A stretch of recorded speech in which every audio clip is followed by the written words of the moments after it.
adresse m'acceptaient de m'aider. Pour eux, c'était l'enquête impossible. Par où commencer? Avant de pénétrer dans les arcanes des religions, qu'en un sens le diable justifie, à contrario, je souhaitais rencontrer une personne sans esprit partisan, autrement dit, un athée. Mon premier témoin, Stéphane, architecte, avait été tout récemment reconnu officiellement possédé par le diable. Rien que ça. Mais la condition de notre rencontre était clairement établie. Lui garantir d'un anonymat total. Nom, lieu, date, rien ne devait permettre de remonter jusqu'à lui. Seul l'endroit où avait eu lieu sa libération pouvait être nommé. La chapelle de la Castille, dans le diocèse de Fréjus-Toulon. Son récit commençait par une simple visite dans un lieu de prière. Il y a quelques années, il y a un peu plus de 3 ans en arrière, je me suis retrouvé dans un lieu sacré et je me suis senti mal à l'aise. J'ai eu des sensations d'oppression et j'ai commencé à avoir des réactions de grognement.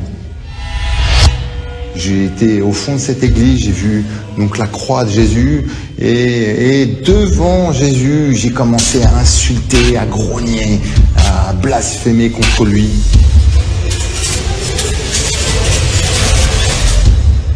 La crise est tellement violente que Stéphane, bien que non-croyant, cherche auprès de l'Église catholique un interlocuteur vers lequel il puisse se tourner. Je me suis rapproché du service officiel exorcisme catholique où j'ai eu un rendez-vous avec donc un prêtre exorciste. Le père Maxime il m'explique que j'ai quelques liens avec le mauvais. Mauvais, le mot est lâché. Le père Maxime décide de suivre la procédure en commençant par une simple prière de délivrance censée apaiser n'importe quel esprit tourmenté. J'avais jamais prié et le père commence sa prière et fait une imposition des mains sur moi. Et à partir de cette imposition des mains, j'ai une réaction et je tombe au sol. J'ai une réaction de grognement. Et donc le père Maxime d'Arbomont arrête tout de suite, va chercher son confrère prêtre, le père Georges Berson, et il me demande de le suivre dans la chapelle. Il est très rare que le père Maxime interrompe une prière de la sorte.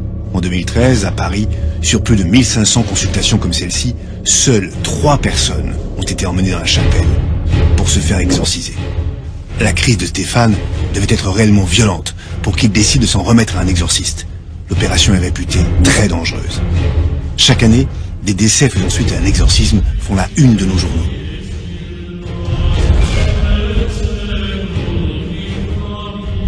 Les 2 pères me demandent de m'asseoir, se revêtent donc de leur soutane et de leur étole, et ils se mettent à réciter la Bible. Et ils m'aspergent d'eau bénite, et au contact de cette simple eau, je commence à hurler, et c'est comme si j'étais brûlé au fer rouge. Je me tords de douleur. Je grogne d'une façon animale à chaque saint énoncé. Je blasphème, j'insulte, je crache. J'ai une force qui a pris tout le contrôle de mon corps, de mes actes et de ma parole. Et une autre voix commence à sortir de ma bouche et insulter Jésus le Christ. J'ai vécu une première séance de prière d'exorcisme horrible. L'expérience est traumatisante, mais Stéphane est loin d'être libéré. Ce qu'il va vivre quelques heures plus tard s'avère encore plus effrayant. Je suis rentré chez moi et dans la nuit, j'ai une sensation de froideur glaciale. Ma chambre était à moins 10 degrés, donc j'étais en train de dormir, et je ressens une présence qui est sur moi et qui me touche, qui touche tous mes membres, une sensation horrible. Et donc je me réveille en sursaut et quand j'ouvre les yeux, je vois 2 yeux rouges avec une silhouette de plus de 3 mètres, une silhouette noire qui souffle sur moi et qui grogne et qui dit « Tu m'appartiens, gloire à Satan ». tu es à moi. Je me suis rappelé d'une phrase que le père Maxime m'a conseillé de dire, que si j'avais un problème, d'appeler Jésus, Jésus-Christ. Et c'est ce que j'ai fait, j'ai crié au secours, Jésus, au secours. Et le démon qui était en face de moi a grogné et a hurlé, et c'est parti. La description que Stéphane me faisait du démon correspondait à des représentations du XVe siècle que j'avais pu consulter. On y voit bien Satan, avec une taille imposante et parfois des yeux de couleur rouge. Mais ce soir-là, Stéphane était seul dans son lit. Rien ne me garantissait donc qu'il ne s'agissait pas d'une hallucination, d'un cauchemar. J'étais sceptique sur la présence du diable cette nuit-là. Mais le malin allait se manifester de nouveau, et cette fois-ci devant témoins. Sur les conseils de l'Église, Stéphane s'est fait baptiser afin de s'en remettre à une forme de protection divine permanente, censée tenir le diable à distance. J'ai été baptisé le 22 décembre 2013. J'ai eu des grosses manifestations d'ordre démoniaque. L'Assemblée, entre autres, a été sous choc. Et Satan criait à travers moi que j'allais pas recevoir le corps du Christ. Et j'avais 3 prêtres sur moi avec leur étole qui se sont bagarrés pour me faire communier. Une fois que j'ai reçu le corps du Christ, je suis tombé. J'ai ressenti cette puissance, la puissance de Jésus cette lumière intérieure, cet amour qui a transpercé mon corps. Ce jour-là, le diable aurait donc quitté le corps de Stéphane. Pour lui, une nouvelle page de son histoire allait enfin s'écrire. En sortant de mon entretien avec Stéphane, j'avais contacté sa mère, qui était présente le jour du baptême. Si elle m'avait bien confirmé que tous les événements s'étaient bel et bien produits, elle n'avait malheureusement pas voulu témoigner. Curieux de savoir si de tels phénomènes avaient déjà eu lieu, je retournais à mes archives où je retrouvais toute une série de témoignages, dont celui de Chantal. En 2010, voici ce qu'elle confiait au micro d'une journaliste. Ça a commencé par des pointes qu'on m'enfonçait dans le ventre, des douleurs partout, comme si on se soulevait par la tête, comme si on m'étouffait, qu'on m'étranglait. À la limite, quand on a une maladie, je veux dire un cancer ou autre chose, ou quelque chose de plus grave, on sait contre quoi on se bat. Là, on se bat avec l'invisible. Ça m'a mené quand même dans un hôpital psychiatrique. J'ai eu la chance de tomber sur un bon psychiatre qui comprenne ça. À la différence de Stéphane, c'est donc le corps médical qui avait envoyé Chantal consulter un exorciste. Sur cette bande-son inédite, un micro avait pu enregistrer un des exorcismes de Chantal, lui aussi pratiqué par un prêtre de l'église catholique. Nous croyons que tu es présente dans cette hostie consacrée par le prêtre. Et t'as délivré de leurs liens toutes ces foules qui venaient vers toi. Aujourd'hui, Seigneur, je te prie pour Chantal. Parcours toute sa vie, depuis sa conception jusqu'à ce jour. Cette séance d'exorcisme était glaçante. Et par ailleurs, j'étais dans l'incompréhension la plus totale. Pourquoi les psychiatres s'étaient-ils avoués vaincus devant le cas de Chantal? Devant quel phénomène la médecine est-elle impuissante au point de s'en remettre à la religion? Les médecins me devaient quelques explications. J'espérais que Mireille Robinson, qui collabore régulièrement avec le prêtre exorciste de son diocèse, puisse m'apporter des réponses. Les possédés, pour 90%, je pense que ce sont des malades psychiatriques. Je ne suis pas la seule à le penser, je connais plusieurs exorcistes qui disent la même chose. Des psychiatres m'avaient expliqué que les symptômes manifestés par les possédés ressemblaient à ceux de l'hystérie. Vers la fin du 19e siècle, Jean-Martin Charcot, un médecin mondialement reconnu exerçant à l'hôpital de la Pitié-Salpêtrière, avait pour habitude de faire venir dans son amphithéâtre des femmes hystériques. Ces femmes, exhibées telles des bêtes de foire, commençaient alors à convulser, à se tordre dans tous les sens, et allaient même jusqu'à vociférer comme des animaux. Alors on peut se poser réellement la question, est-ce que cette personne qu'on exorcise n'est pas tout simplement en train de nous faire une grosse crise d'hystérie? Le problème, c'est que ce sera souvent une réponse a posteriori. La personne hystérique, elle va rester hystérique, elle va vous faire des crises. Et c'est arrivé d'ailleurs que certains prêtres s'épuisent à exorciser, ça marche jamais, puisque ce ne sont pas des vrais possédés. Ce sont des gens qui veulent qu'on s'intéresse à eux. Mais les experts rapprochent aussi la possession d'une autre maladie, la schizophrénie. Et le schizophrène, c'est quelqu'un qui est coupé du réel, et vous allez avoir des symptômes, et ce symptôme principal, c'est le délire. C'est pour ça qu'on dit qu'ils sont fous, parce qu'ils sont délirants, Et dans ce délire, souvent le délire est fourni par des hallucinations. Hallucinations visuelles, auditives, ou alors un mot barbare, synesthésique. Qu'est-ce que ça veut dire synesthésique? Ça veut dire au niveau de ce qu'on sent, c'est-à-dire ce sont des gens qui vont vous décrire que des fluides ou des ondes passent dans leur corps. J'étais curieux de savoir ce que pensait le docteur Robinson du cas de Stéphane. Était-il hystérique, schizophrène ou bien autre chose? Alors, de deux choses l'une, ou Stéphane est effectivement un schizophrène, il a des hallucinations visuelles et synesthésiques puisqu'il sent du froid. Donc tout ça, c'est du subjectif. Il voit deux yeux rouges, là aussi, c'est du subjectif. Stéphane schizophrène? Possible. Mais un détail ne collait pas. La phrase qu'il prononce, hein, c'est « Jésus-Christ, tu es mon sauveur, viens à moi en aide ». Alors, s'il est schizophrène, ça va pas pouvoir le guérir. Même s'il y croit à ce qu'il dit, il peut pas avoir l'influence sur son cerveau. S'il s'agit d'une hystérique ou d'un hystérique, c'est pas la même chose.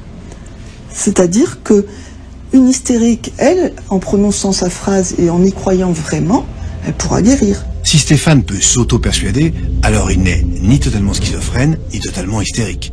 Il pourrait donc bel et bien appartenir aux 10 autres % de ces malades qui, comme Chantal, restent des mystères psychiatriques. J'ai consulté un psychiatre pendant 1 an, ça n'a rien donné. Je ne pense absolument pas que la médecine puisse tout expliquer. Il y a des médecins qui se targuent de cela, et puis quand ils ne peuvent pas expliquer, ils disent « un jour, la science expliquera ». Je n'allais pas attendre que la science explique rationnellement les symptômes de Stéphane.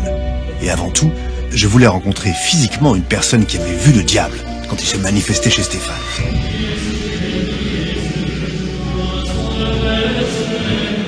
Pour ça, j'avais un interlocuteur de premier choix, l'un des 3 prêtres exorcistes qui avaient participé à sa libération. Entré dans les ordres après une formation d'ingénieur très rigoureuse à l'école centrale, le père Fropeau comptait à son actif plus de 90 victoires sur le démon. Avec un tel palmarès, il devait forcément avoir l'œil pour reconnaître les signes extérieurs d'une emprise maléfique. Nous parlons de différents degrés d'emprise. Le démon peut d'abord agir sur nous au niveau d'une simple tentation. Ça, tout le monde est plus ou moins soumis, vous voyez, à ce genre de tentation. C'est pour ça qu'il faut y avoir une certaine vigilance morale. Bon, le deuxième degré, vous voyez, c'est ce qu'on appelle l'obsession qui se crée pour pousser la personne plus loin dans le mal et dans les excès. Je me souvenais que Stéphane m'avait avoué, non sans difficulté, qu'il était violent et dépendant. J'avais des troubles du comportement, j'avais une dépendance à la pornographie et au sexe, et j'étais quelqu'un d'impulsif. Le troisième degré, c'est ce qu'on appelle une vexation, une action directe sur le corps, où la personne peut être victime de souffrances physiques inexpliquées. Elle peut souffrir par exemple de très fortes migraines, elle peut souffrir d'insomnie absolument impossible à dépasser. Le dernier degré, c'est quand l'emprise ponctuellement peut devenir tellement forte que le démon va utiliser les membres et éventuellement la parole de la personne pour s'exprimer. Tel semblait bien être le cas de Stéphane. Je voulais savoir ce qui avait poussé le père Fropeau à pratiquer une prière d'exorcisme sur lui. Quelle certitude pouvait-il avoir? Ça n'a pas été très difficile avec Stéphane parce que je savais ce qui s'était passé avec mes confrères à Paris où quand même il y avait eu des violences assez manifestes. Et quand moi j'ai commencé à prier pour lui, eh bien j'ai eu les mêmes manifestations. Le démon a carrément dit qu'il était Satan, Asmodée, etc. J'étais insatisfait. Le prêtre me parlait de son combat en toute sérénité. Certes, il avait déjà libéré 90 autres personnes du malin avant Stéphane. Peut-être qu'il ne le craignait plus. Mais comment pouvait-il être certain que ce n'était pas Stéphane qui avait inventé des noms de démons pour donner de nouvelles preuves de sa possession? Au cours de la prière, vous voyez, la personne, bien sûr, est volontaire. Et puis, brusquement, vous voyez qu'il y a un basculement.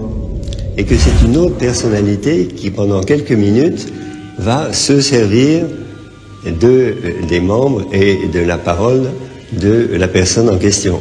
Et à ce moment-là, elle change complètement, son faciès change, sa voix change, et on se rend bien compte qu'il y a une transformation, au moins au niveau, vous voyez, de la sensibilité, hein, qui n'appartient pas à la personne. Je ne comprenais toujours pas comment le Seigneur des Ténèbres pouvait habiter le corps de Stéphane. Il faut faire attention, hein. Une personne possédée, ce n'est pas une personne qui aurait comme un locataire, vous voyez, maléfique. L'action du démon sur nous s'exerce sur la partie sensible, psychique, mentale, c'est-à-dire tout ce qui concerne en nous la sensibilité et l'affectivité. Je ressortis médusé de cet entretien, notamment par la quiétude du prêtre. J'avais l'impression que la placidité avec laquelle il me parlait du diable venait d'ailleurs, comme si les 2000 ans de combat que l'Église avait remportés avant lui garantissaient nécessairement la victoire. Cette lutte contre le malin a été illustrée depuis des siècles par de nombreux artistes. L'inventivité avec laquelle ils avaient tenté de représenter le prince de ce monde, comme les théologiens l'appellent, est stupéfiante. Serpent, ange, bouc, être personnifié, être caché dans nos entrailles, tentateur, puissance de l'occulte. Contempler le bestiaire du diable, parfois à la limite du cadavre exquis, me fascinait, tant les artistes lui avaient prêté toutes les apparences. Alain Ray, le linguiste, tenait sur les rapports entre l'histoire de l'art et le diable des propos intéressants. Ce qui est très intéressant dans la représentation du diable, c'est que ça correspond à l'état général de la société. Alors, au Moyen-Âge, il y a une vraie croyance qui est que la damnation est pire que la mort. La représentation du diable va évoluer avec des influences qui viennent d'autres religions. Bon, la corne en particulier, c'est une idée de force, de virilité et aussi de danger, qui est lié aux civilisations d'éleveurs depuis la préhistoire et qui va migrer vers cette idée que le diable a un côté négatif. Et par exemple, il y a toute une série d'animaux qui vont être diabolisés, dont le bouc est la principale.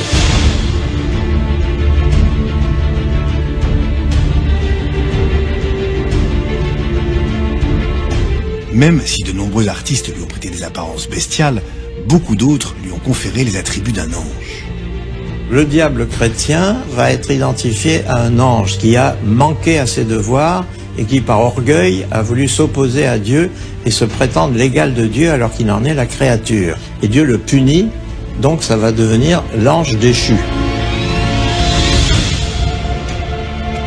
Et l'ange déchu, il va être précipité du ciel sur la terre, et sur la terre, il va faire le mal. Les anges, on leur attribue des ailes d'oiseau, ce qui est dans la nature, alors qu'on est allé chercher un organe ailé, mais qui soit pensé comme négatif ou dangereux, et c'est les chiroptères, les chauves-souris. Et à ce moment-là, on a trouvé la bonne représentation du diable. Pour autant, il ne faut pas oublier que les artistes ont longtemps travaillé sur commande de l'Église. Et l'intérêt de leur représentation du diable a largement dépassé la simple dimension esthétique. Le diable sert à quelque chose. S'il n'y a pas de diable, on a beaucoup plus de difficultés à affirmer l'existence de Dieu. En le représentant, on le fait exister. Et c'est ça qui va justifier des pratiques comme l'exorcisme, mais aussi des pratiques comme la répression. La répression. Les heures sombres de l'Église.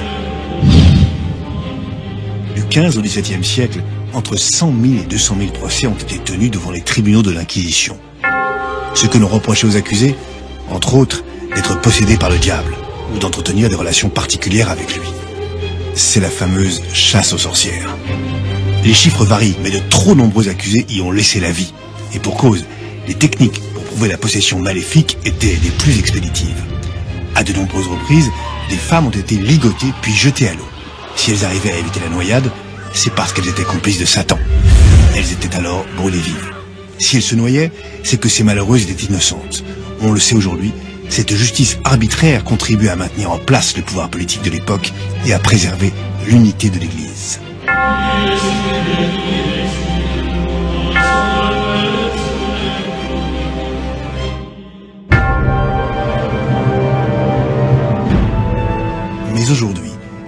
position le Saint-Siège a-t-il adoptée sur le diable?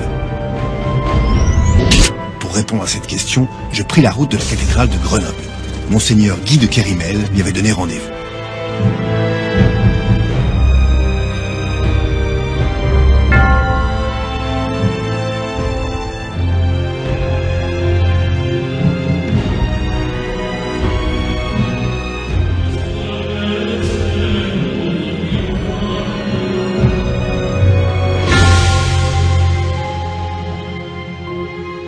Après une licence en théologie à l'université grégorienne, Monseigneur Guy de Kérimel a été ordonné prêtre en 1986, puis évêque de Grenoble en 2006. Mais surtout, depuis 2 ans, c'est le président de la commission épiscopale pour la liturgie et la sacramentelle en charge des exorcistes. Autrement dit, le patron des exorcistes de France.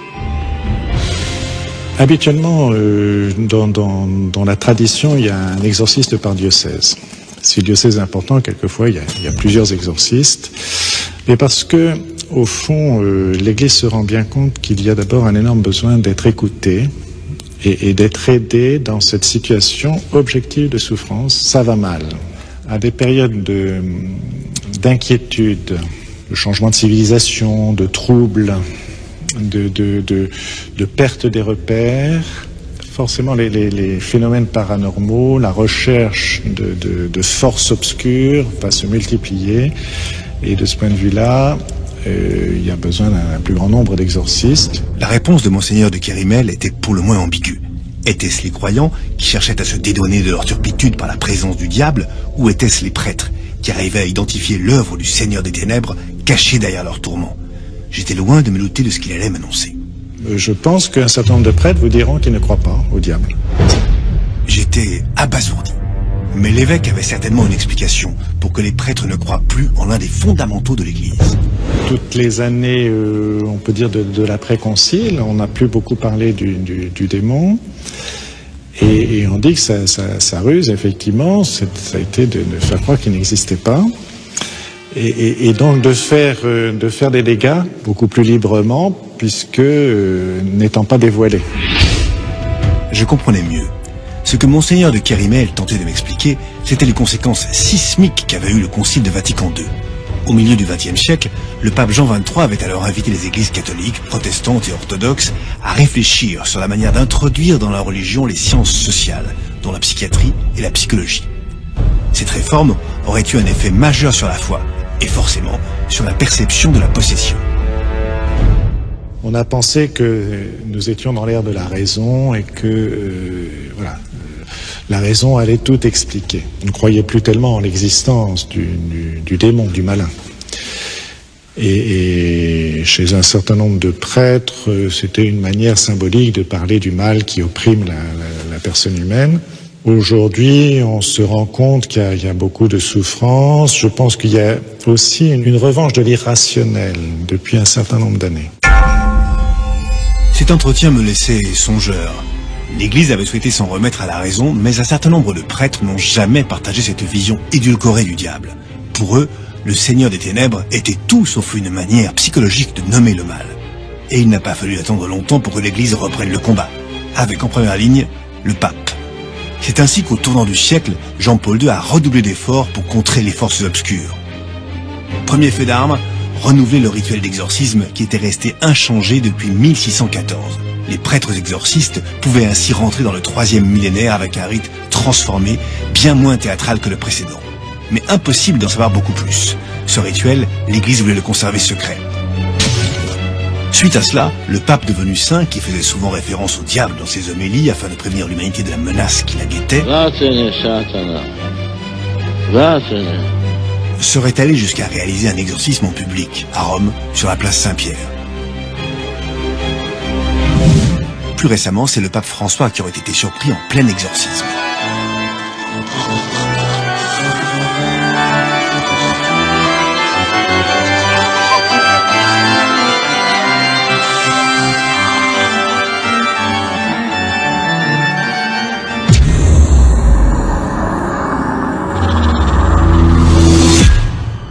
En juillet 2014, le pape François a reconnu pour la première fois de l'histoire de l'Église catholique une congrégation d'exorcistes, l'IAE.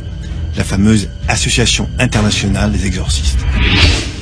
Ce regroupement de plus de 250 prêtres issus de 30 pays avait été créé 24 ans plus tôt par l'un des plus célèbres chasseurs de démons que l'humanité ait pu compter, le père Gabriele Amort, l'exorciste du diocèse de Rome.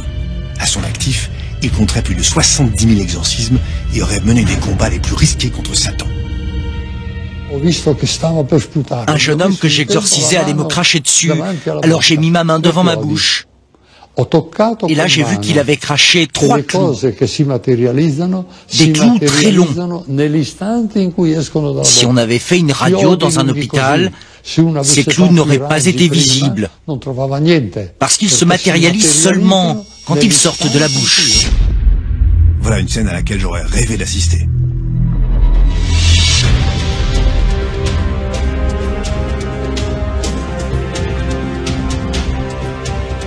C'était certainement à cause de déclarations comme celle-ci que le pape François avait décidé de reconnaître l'association des chasseurs de démons. Mais je voulais comprendre pourquoi il l'avait fait maintenant, alors qu'elle avait déjà 24 ans d'existence. Je décidai donc d'appeler un prêtre exorciste, mais celui-ci avait requis l'anonymat. Tout ce que fait le pape François, il veut remuer, et c'est vraiment un bon moyen de remuer cette réticence parfois, pratiquer l'exorcisme, ces hésitations qu'il y a autour du démon. Le démon existe, il n'existe pas. Voilà. Mais là, ça veut redire l'affirmation que le démon, il agit aujourd'hui comme hier et il sera comme demain.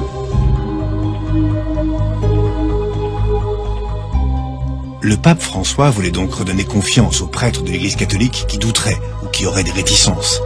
Cette explication me rappelait une confidence que m'avait faite Monseigneur de Kérimel. Chez les exorcistes, vous avez une variété de tempéraments, d'éducation, de culture, qui font qu'ils vont réagir différemment. Moi, personnellement, je ne souhaiterais pas pratiquer les exorcismes, mais si j'avais été nommé par mon évêque exorciste, je ne sais pas comment j'aurais fait. Peut-être que pour éviter les ennuis, j'aurais jamais trouvé le démon nulle part. Voilà. Parce que je voulais pas me risquer à me retrouver devant des phénomènes qui m'auraient perturbé ou paniqué, je ne sais quoi. Même un prêtre exorciste pourrait être effrayé par le démon? Surprenant. À cette occasion, il m'avait aussi confié ses doutes au sujet des exorcistes d'aujourd'hui. Celui qui pratique les exorcismes à l'appel, bon, je dirais prudence, qu'est-ce que ça veut dire derrière? Enfin, effectivement, ou alors il y a une concentration de démons, là, justement, qui sont attirés par lui et qui attirent les personnes à lui. Qu'un exorciste n'en pratique jamais, ça me pose des questions aussi, mais peut-être que l'aiguillage des personnes en souffrance se fait mal vers lui aussi. Vous voyez, il y a toutes les possibilités. Mais je me méfierais de porter trop vite des jugements. Difficile de ne pas avoir en filigrane une référence au fameux palmarès de Don Gabriele Amort et ses 70 000 exorcismes. Mais le fait est que l'Église catholique renforce effectivement son bras armé depuis plus d'une dizaine d'années. En France, en 30 ans, le nombre d'exorcistes a été multiplié par 4. En Espagne, l'Église tente péniblement de rattraper son retard. Aux Philippines et aux États-Unis, ils recrutent aussi. En Colombie, la première école de formation du sous-continent a récemment ouvert ses portes. Et phénomène très particulier, au Mexique, les soldats du Christ sont entrés en guerre contre les narcotrafiquants. Pour eux, le pays est confronté à des attaques du Seigneur des Ténèbres. Corps découpés en morceaux, enfants réduits en esclavage ou en objets sexuels, les cartels mexicains sont aujourd'hui réputés les plus violents au monde. Est-ce là pour autant une manifestation d'une emprise maléfique? Bref, si j'avais quitté Monseigneur de Kérimel avec l'idée que les sciences sociales avaient réellement divisé l'Église entre deux approches du diable, l'une mystique et l'autre psychologique, je n'avais en revanche aucun doute sur le fait que l'Église intensifiait son combat. Après avoir mené cette enquête au cœur de l'Église catholique, j'avais besoin de me poser, de réfléchir. Je me rendais compte que beaucoup de choses que je pensais explicables rationnellement étaient dans les faits bien plus compliquées. Et puis, comment continuer mon enquête sur les traces du diable en restant dans le monothéisme? Les 3 religions du livre, l'islam, le christianisme et le judaïsme, se fondant sur des éléments communs, je ne pouvais pas continuer sur cette piste. Je ne voyais qu'une solution, élargir mon champ de recherche aux animistes. Pour eux, des esprits mystiques animent les êtres vivants, mais aussi les objets et les éléments naturels, comme les pierres ou l'eau. Peut-être auront-ils relevé des traces du Seigneur des Ténèbres. Avec plus de 160 millions de pratiquants, répartis dans une centaine de pays sur tous les continents, les animistes ont forcément leur vision de ce combat éternel. Je me remets donc en route vers le sud de la France.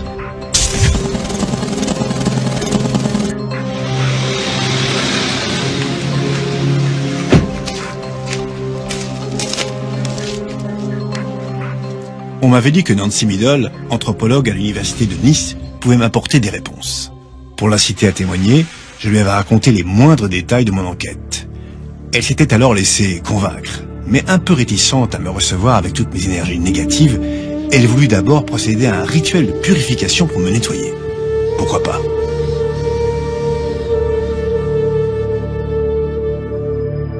J'étais alors prêt à écouter les secrets de la perception du diable par les chamans, ces intermédiaires entre les hommes et les esprits. Le catholicisme ou la chrétienté, en fait, a aussi des origines chamaniques. Je pourrais dire même que le catholicisme, les prêtres exorcistes sont des chamans qui se donnent pas le nom de chaman. C'est un chaman qui a ses références. Lui, c'est la Bible, c'est des prières, c'est des mantras. Alors, le mantra, c'est une prière, c'est toujours à peu près les mêmes. Il y a un protocole, exactement comme chez les chamans. On repère assez près ce qui caractérise le diable, l'esprit de ce diable, ce mauvais esprit. Et puis c'est pareil avec la force du mantra, avec la force du chant, avec la force de la prière. Il envoie toutes ces bonnes énergies jusqu'à ce qu'il transforme dans le corps du pauvre malheureux quelque chose qui lui donne l'étincelle, qui l'est libéré. Jusque-là, c'est exactement ce qui était arrivé à Stéphane, que le père Fropeau avait délivré. Si le catholicisme, c'est une manière de vouloir chasser le diable, dans les animismes, même les mauvais esprits sont respectés. Ils sont respectés, je dirais même que si on peut aider un mauvais esprit à faire un peu du chemin pour être moins mauvais, on va le faire. Plus j'écoutais Nancy, plus j'avais le sentiment que la vision du monde des animistes était moins manichéenne que celle des chrétiens.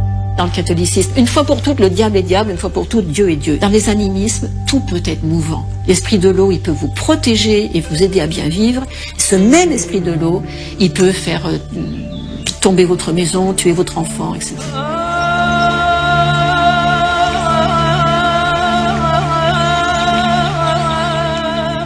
Mais Nancy allait m'apprendre la différence majeure entre les chasseurs de démons chrétiens et les chamans. Selon elle, les chamans ne pourchassaient pas les possédés, puisqu'ils étaient eux-mêmes des possédés. C'est dans les esprits qu'ils puisaient leur pouvoir. Ce qui est intéressant dans le fait d'être possédé par un esprit, c'est que tous les chamans qu'on va rencontrer sont des gens qui ont cette capacité à être en relation avec des esprits qui font peur, avec des esprits qui protègent, avec des forces qui nourrissent, qui donnent une force formidable, une connaissance formidable.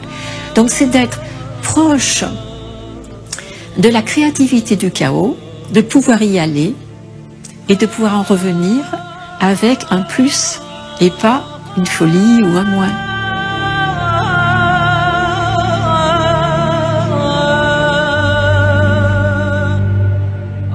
C'est ça le jeu des rapports animistes avec les éléments et positifs et négatifs.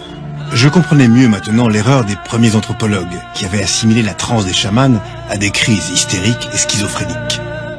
La schizophrénie, ça pourrait être dissocié et ne savoir pas réunifier ces aspects dissociés de la perception de la réalité ou de soi dans la réalité.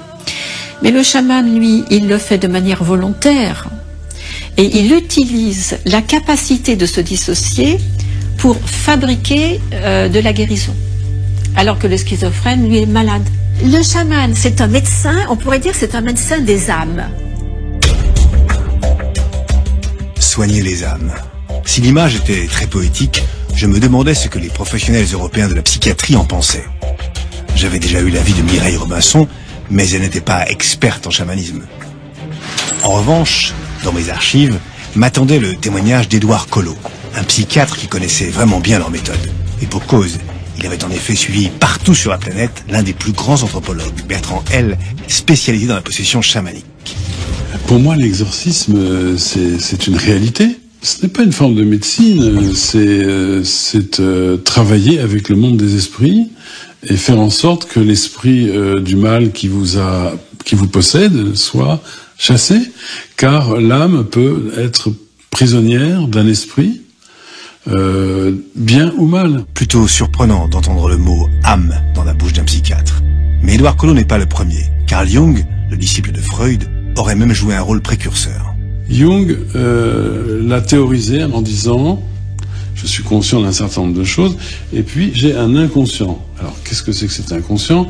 C'est quand je fais des choses que je ne voulais pas faire. Cet inconscient, c'est le premier niveau. C'est l'inconscient personnel, individuel. Le second niveau, c'est l'état de conscience modifié. L'exemple le plus simple, c'est vous êtes dans un transport, et puis vous partez dans une rêverie. Et puis, tout d'un coup, vous sortez de votre rêverie, et vous vous dites « j'ai oublié de descendre ». Donc ça, c'est le début d'un état de conscience modifié. Il y a une partie de moi qui suis là, et il y a une partie qui s'en va ailleurs.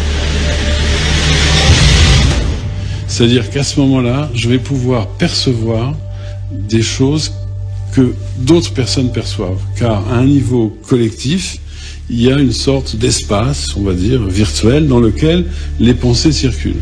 Ce serait donc dans cet univers d'inconscient collectif qu'un esprit pourrait prendre possession de notre âme. La conscience de la personne est recouverte par une autre, qui lui est plus puissante, a priori. Donc une âme infestée, un esprit infesté, une conscience infestée est une conscience qui ne s'appartient plus. J'avais du mal à admettre cette vision du monde. Mais je me souvenais que Freud avait été très critiqué quand il avait théorisé le fait que l'homme n'avait pas la pleine conscience de ses actes. Aujourd'hui, remettre en cause l'existence de l'inconscient paraît impossible. Peut-être en sera-t-il de même un jour pour le monde des esprits. Ma recherche des traces de l'existence du diable ne pouvait pas en rester là. J'avais bien une dernière idée, mais de là à passer à l'acte, je devais l'avouer, j'avais peur. Parce qu'à ce point de mon enquête, mon ultime solution était d'aller voir de l'autre côté du miroir. De rencontrer non pas une personne qui luttait contre le démon, mais quelqu'un qui lui vouait un culte, un prêtre satanique. À l'écoute des propos du journaliste François Angelier, j'avais pu comprendre pourquoi des individus avaient décidé de s'en remettre à Satan. Le grand événement qui va faire que le diable ne va plus terroriser, mais simplement amuser, voire distraire, ce sont les Lumières, avec des gens notamment comme Voltaire, comme Diderot, les encyclopédistes, qui sont des matérialistes, qui sont des athées, des rationalistes, et qui considèrent qu'il y a un principe divin, certes, mais qui considèrent aussi que le diable, c'est une fadaise, c'est une invention, c'est une sorte de fantasme monastique parfaitement ridicule. Donc déjà, les Lumières vont démagnétiser, on peut dire déminer, le terrain diabolique. Mais ce qui va se passer après les Lumières, c'est la Révolution française. Et la Révolution française, par l'effet de terreur qu'elle va générer dans une partie de la population, par l'effet de panique qu'elle va susciter dans cette France qui change de régime, eh bien, va réinjecter l'image du diable et l'image du mal, puisque la Révolution française va être prise pour une fille du malin. Mais ceux qui vont tout faire pour que le diable revienne, c'est les romantiques. Et là, le diable est un séducteur. C'est le Méphisto que vous trouvez dans le Faust de Gounod. C'est un personnage flamboyant, viril, ardent, puissamment séduisant, qui a tout pour tenter et attirer les hommes vers la chute, vers l'abîme. Donc à partir de ce moment-là, ça n'est plus une espèce de diable un petit crapaud, ça n'est plus un diable terrorisant, c'est un diable fascinant, et on peut dire que ce goût de l'abîme, il y renaît avec le romantisme. Si des gens se donnaient avec plaisir au culte du diable, pour ma part, j'avais de grosses appréhensions à rencontrer un sataniste, depuis que j'avais entendu le récit d'un agent secret qui avait infiltré des sectes sataniques. Beaucoup de gens se posent cette question. Pourquoi les renseignements généraux s'occupent des sectes satanistes? C'est le seul service qui s'en occupe. Et malheureusement pas assez. Et parce que si l'on regarde bien, je vois, moi, avec ce que j'ai vécu, on n'était pas assez nombreux pour s'occuper de ce fléau qui est très grave. On s'est aperçu que les sectes sataniques sont différentes. Moi, j'en ai répertorié à peu près 3 sortes. Les premières, je les appellerais les sectes sataniques, les vraies. Celles qui se revendiquent de la Bible de Satan, qui a été écrite par Anton LaVey. Donc ça, ce sont pour moi les purs, les vrais, ce qu'on pourrait même presque dire, entre guillemets, les religieux, et ce que certains appellent même le néo-satanisme occulte. Ensuite, la deuxième catégorie, ce sont les satanistes syncrétiques, ceux que moi j'appelle le satanisme maison. Ce sont les jeunes qu'on le retrouve dans ce milieu-là. Ça accapare tout un ensemble de doctrines différentes. Ça peut partir de la magie, astrologie, alchimie, spiritisme et bien sûr la musique du diable, la musique de Satan, le black metal. Et la troisième, bien sûr, c'est celle que je considère, moi, la plus dangereuse parce que elle est animée par les charlatans, par les opportunistes, par les gourous manipulateurs. Ce sont des gens qui se font passer pour des êtres surnaturels, qui ont une puissance qui leur a été envoyée par Lucifer ou Satan, et ils profitent de la vulnérabilité des gens pour faire de l'argent. Et au cours de son infiltration, il avait été confronté à des situations des plus horribles. Une affaire pour laquelle j'ai été le maître d'œuvre, c'est une profanation qui s'est produite dans un cimetière, dans un petit village qui s'appelle Mayolas. Ce cimetière a subi les affres du satanisme. Les jeunes sont arrivés, ils ont tout cassé. Et puis, ils s'en sont pas arrêtés là, ils ont ouvert les caveaux, ils ont exhumé des corps, ils ont arraché la tête à ces cadavres. Quand on voit qu'ils sont partis avec ces crânes, qu'ils sont partis même avec des ossements, quand on sait qu'il y avait même le corps d'un bébé, ça fait bondir. On a fait une perquisition et là on a trouvé tous les crânes sous les lits, il y avait des ossements, il y avait même encore, malheureusement je suis obligé de le dire, des morceaux de chair qui étaient accrochés à ces crânes, à ces ossements. C'était quelque chose d'effroyable. Et selon lui, l'horreur ne s'arrêtait pas là. Il avait tenu à me raconter une autre affaire. C'était un jeune qui appartenait c'était le club des 6. Il y avait un gourou qui était le manipulateur de ces jeunes, c'était des mineurs en plus. Et un jour, il leur a dit que pour plaire à Satan, il fallait qu'un des 6 se désigne pour se suicider. En se suicidant, il apportait donc une certaine satisfaction à Satan, à Lucifer. Et il y en a un qui s'est décidé. Il a levé la main, il a dit « moi je vais le faire ». Et il s'est préparé, il l'a fait, il s'est jeté dans le vide.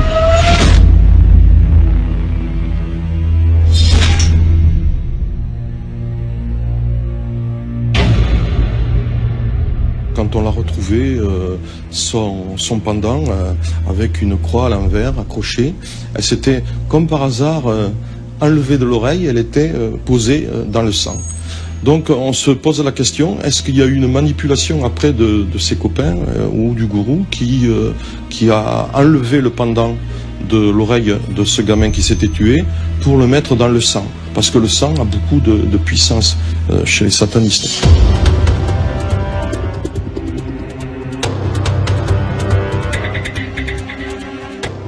L'heure de mon rendez-vous avec le prêtre sataniste approchait. Je le redoutais un peu, mais il m'était difficile de faire marche arrière. D'ailleurs, depuis que j'avais réussi à obtenir cet entretien, j'avais l'impression pénible d'être observé. Je ne suis pas paranoïaque, mais je me sentais mal à l'aise. Maître Nekers m'avait donné rendez-vous dans un parking, et je devais venir seul. Toujours cette méfiance, ces mystères. Je ne savais même pas à quel type de sataniste j'allais avoir affaire. J'aurais préféré que Gilbert Rabas, des services secrets, puisse m'accompagner. Lui, il aurait su.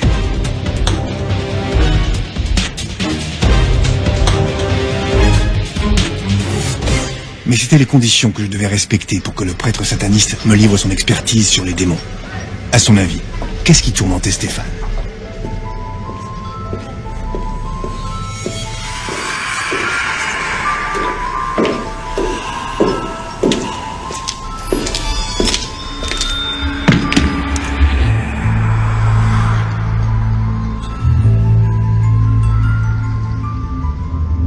Lors des exorcismes, il y a eu 3 entités de démons qui ont été révélées, Satan, Belzéboul et Asmodée. Alors Asmodée est particulièrement puissant parce qu'il est haut dans la hiérarchie infernale, il commande 72 légions. C'est une entité extrêmement malveillante qu'on va utiliser pour des actes particulièrement malveillants. Quand on utilise une entité, on peut se prendre un contre-coup, et en se prenant un contre-coup, on risque d'avoir des blessures aussi bien physiques que mentales. Mais une entité vraiment très puissante, sans protéger, c'est difficile.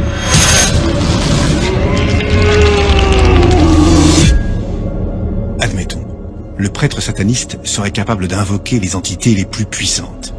Mais aurait-il pu faire partir le démon qui possédait Stéphane ?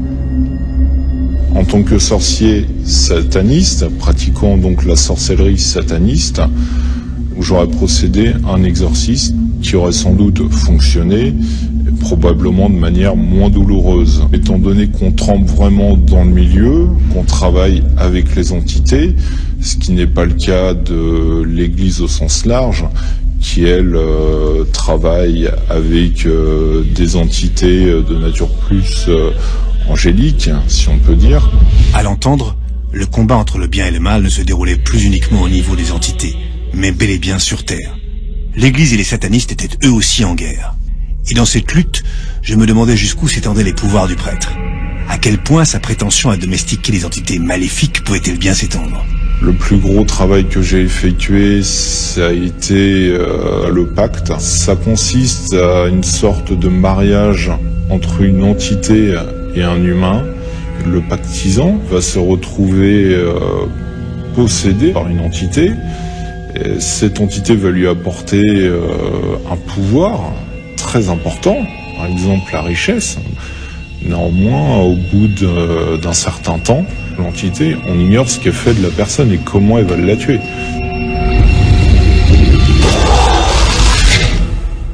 Je ressortais de cet entretien assez perturbé.